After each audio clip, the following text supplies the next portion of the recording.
বসার জন্য। আমাদের মহানবী সাল্লাল্লাহু আলাইহি সাল্লামের একটা শিক্ষা হচ্ছে দায়িত্ব পালন করা। আপনাকে যে দায়িত্বটা দেওয়া হবে আপনি সেই দায়িত্বটা যথাযথ পালন করবেন।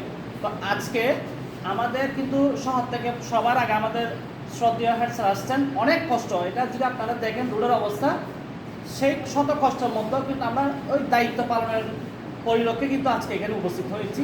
আপনারা কিন্তু যারা এসেছেন তারা দায়িত্ব পালনের লক্ষ্যে কিন্তু এসেছেন। সবাইকে এটার জন্য আন্তরিক শুভেচ্ছা জানাচ্ছি এবং অবশ্যই দোয়া রইল এটার জন্য।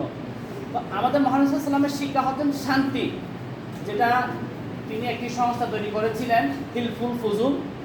তারই পরিলক্ষিতে পরবর্তীতে যে কোনো হানাহানি হিংসা বিদ্বেষের ক্ষেত্রে সবার আগে এই সংস্থাটা সবার আগে থাকতো। ঠিক আমরাও ওই শিক্ষাটা গ্রহণ করে কখনো কারো সাথে হিংসা বিদ্বেষ, মারামারি, হানাহানি, অহংকার এসব করবো না। আমাদের কাজ হচ্ছে আমরা এখন মুখ কথা শিক্ষক এবং মা বাবা এই দুই শ্রেণী মানুষের কথা অবশ্যই শুনবো এবং এই দুই শ্রেণী মানুষকে সম্মান করব সবসময়। এটা হচ্ছে নিজের দায়িত্ব। প্রথম কাজ ধর্মীয় কাজ, সকাল উঠে ধর্মীয় কাজ, যে যার মধ্যে ধর্মীয় কাজ করে পড়ালেখা করব, এটা হচ্ছে আমাদের এখন প্রধান কাজ। এরপরে স্কুলে বাড়ি কাজ থাকলে যদি আমাদের স্কুলে কোনো বাড়ি কাজ দেওয়া হয় আমরা সেটা করব, সেটা পালন করব। ধন্যবাদ সবাইকে।